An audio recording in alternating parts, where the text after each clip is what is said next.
This is Blake Masters. Good. How are you? Well, we've got to stop this crazy inflation. We've got to secure the border. And, I also want to put an end to the weaponization of the DOJ under Joe Biden and Merrick Garland. So happy to expand on those, but those are the first priorities that come to mind.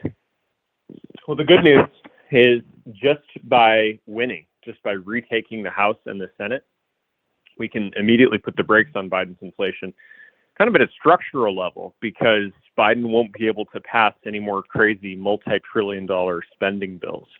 That's fully half of the inflation. It's this undisciplined, crazy spending spree. They've printed $6 trillion in the last, in the last 20 months. And, then we're going to have to fight to reverse these America Last energy policies under President Biden. That's going to be a little bit harder, but relief is on the way because we'll just stop the crazy spending spree right off the bat.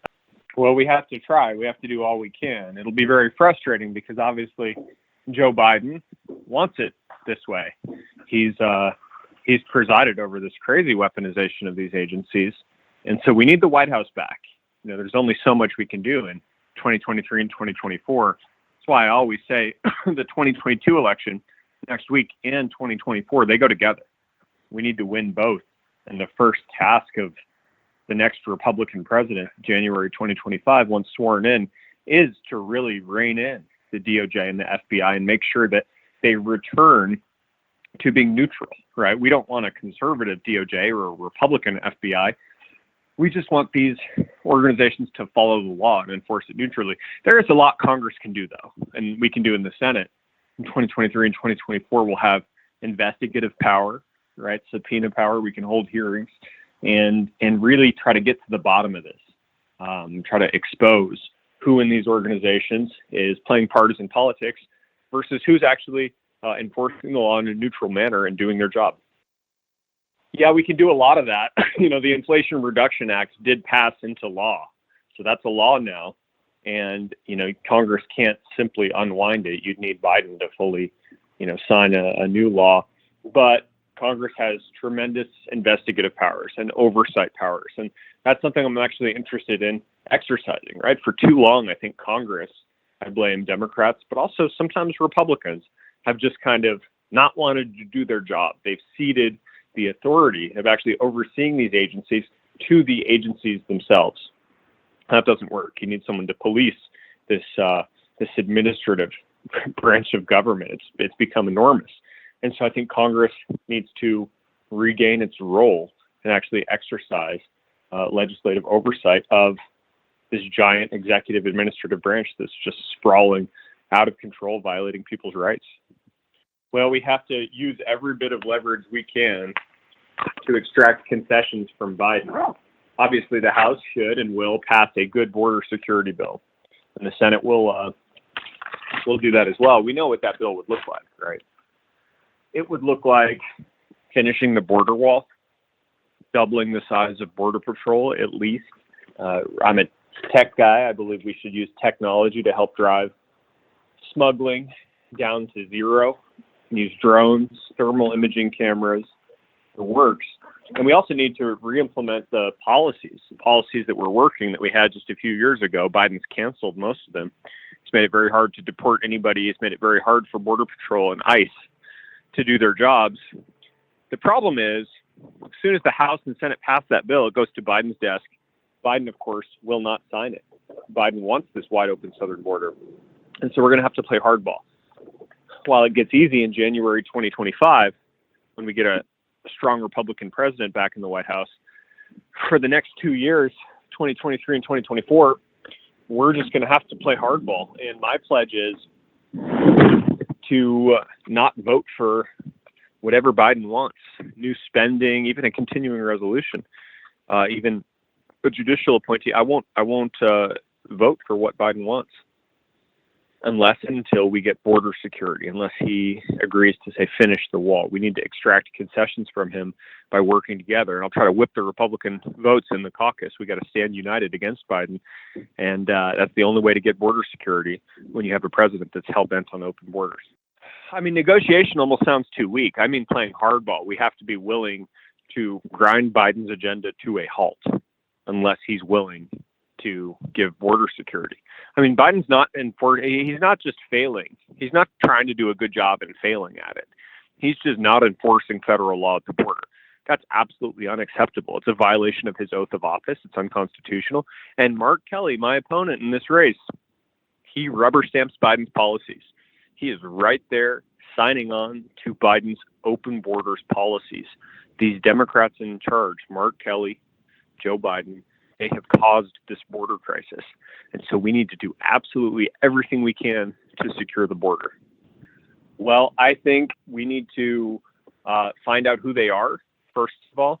I'm not sure that we know exactly how many, exactly who they are. Where are they, right? We need to know that. It's a national security threat. We've already caught more than 100 people trying to cross in the last few months who have been apprehended on the known terrorist watch list. And those are the terrorists who got caught. What about the ones that must have come through but escaped detection, right? So this is a giant national security threat. We also have to get comfortable with deporting people. If you're unwilling to deport anyone ever, then you don't have border security.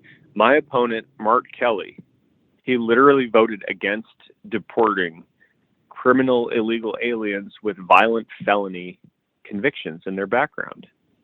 And I just don't understand that. It makes no sense. These people aren't here legally. We know they've committed violent felonies, and Mark Kelly doesn't want to send them home to their home country. He wants to let them roam the streets so they can be free to victimize somebody else. No, I think you start by deporting those illegal aliens who have criminal felony convictions. You start there, you figure out who everyone else is, and then you go from there. But I think that would be a tremendous progress to deport the criminal illegal aliens with violent felony convictions. That's right. I think the way the whole system works right now, yeah, and Biden's open borders, yes, it's massively unfair to the people who come here legally. And you're right, Obama, I don't think he was nearly as good as President Trump on the border, but he tried. He deported a lot of people, and that was good. Biden refuses to deport anybody, right? Obviously, you start with the criminal illegal aliens. You got to figure out who everyone else is. I don't think that anyone who breaks into our country illegally has a right to be here. I mean, by definition, legally, they do not. That's why illegal immigration is illegal. So this isn't complicated. But the first thing to do is to secure the border, stop taking in new illegal immigrants, right? When a boat is taking in water and sinking, the first thing you do isn't to stress out about the water that's already in the boat. It's to plug the darn hole, right? You stop taking in new illegals, and then we figure out how to deal with that when the dust settles. I mean, I think Wray at the FBI at this point is clearly a nakedly partisan political operative. I think Merrick Garland, come on, Merrick Garland, literally, his DOJ considers parents who attend a school board meeting and have the audacity to demand transparency into their kids' curriculum. Hey, what are my children being taught? If you show up at a school board as a concerned parent like that, Merrick Garland's DOJ considers you a potential domestic terrorist? I'm sorry, that's absolutely inexcusable. So I think Merrick Garland is, he might be the worst attorney general we've ever had in this country. Maybe there's some others that have been worse, but I'd put Merrick Garland at the bottom, somewhere very near the bottom. What we're seeing from him is just nakedly partisan political activity, and it's corrosive to the rule of law. You just can't have that. Again, I don't want attorney general who's going to play Republican politics and only prosecute Democrats. I mean, that's intolerable as well. We need a DOJ that's neutral and that actually enforces the law equally with respect to everyone. That shouldn't be a partisan statement in 2022, but it's amazing how it is. Yeah, one thing I want to do is minimize the size and shape, footprint of the Federal Department of Education. I've called for its abolition. I don't think it's constitutional. I don't think it's particularly effective. Certainly schools are getting worse and worse the bigger the Federal Department of Education gets. So I would love to send power from DC back to the states, right? Back to localities, ultimately back to the parents. I believe in school choice. I believe parents are the experts. They know their children best. They care about their children. the most, more than any government bureaucrat in Washington, D.C. Of course, you need 60 votes to do that. That's not happening anytime soon.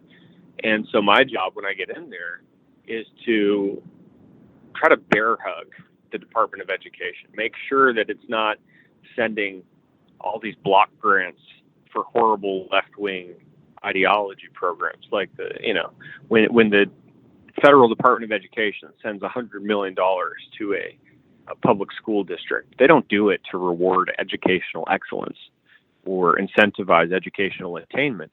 No, they do it because here's a big block grant. You can set up a diversity, equity, and inclusion center with this money, right? The money that comes back to the states, where it probably never should have left, via the Department of Education grants. It has all these strings attached. It has all these conditions. More often than not, those conditions, I think, are very harmful and involve left-wing ideology, indoctrination of our kids. And we just got to get back to decentralization, power to the people, power to the parents, right? And when you let parents choose, parents will invariably choose reading, writing, arithmetic, history, discipline, shop class, home economics, a useful education. What parents won't choose is toxic left-wing ideology, like critical race theory or the 1619 history curriculum or this perverse gender ideology that's in so many of our schools. The left knows that. That's why the left hates school choice. That's why the Democrats in charge, I think they're all beholden to the teachers' unions. They pursue a one-size-fits-all model. They want to standardize everything. They want to run it out of the left-wing education bureaucracy in D.C. And I think we've seen that doesn't work so well. We need to go hard in the other direction, power back to the parents. We have to be better on the messaging. We have the luxury of only needing to tell the truth. The Democrats have to lie. I agree with you. As soon as we get in, they're going to start blaming all this on us. Oh, it's because we can't pass Biden's agenda. No, they had the House, the Senate, and White House for 2 years. They took inflation from 1% to 9%. They surrendered our energy independence. They're the ones that declared war on American oil production, right? The Democrats caused this inflation. We're going to go in and put the brakes on it. So we can't accept their frame. We can't be playing defense. We have to remind people of the truth, which is that Joe Biden, Mark Kelly, their bad economic policies, they cratered the economy. They torpedoed it. And the Republicans are here to stop the bleeding and to heal the patient, right? To get back a healthy economy where we're actually looking out for working class and middle class Americans. Appreciate it. Okay. Thank you so much. Bye-bye.